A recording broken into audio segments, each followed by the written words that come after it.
Hi, I'm Kayla with WTI, and who wouldn't love a little extra help for muscle recovery or just a little massage for relaxation? This hand massager from Gaiam has been awesome to help soothe my achy muscles.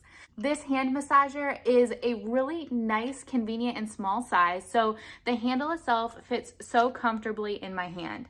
I really like that it has 10 different rolling balls, and I especially like that they roll individually. So if you look closely here, you can see when I roll them, it's all separate. So it's not one solid movement, but each roller ball hits your muscles in a different way. I really like how convenient it is to just grab this and roll it along a few sore muscles.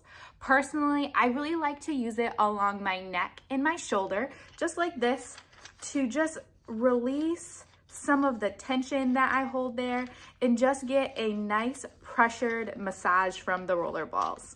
I also like to use this on my legs. It really promotes good circulation in my leg and helps to just reduce that tension, applying a little bit of the hand massage pressure. This hand massager is so convenient, and I really truly love the wooden design of it. It is the perfect solution for a quick tool to just help you release some of that muscle tension. But that's just my point of view.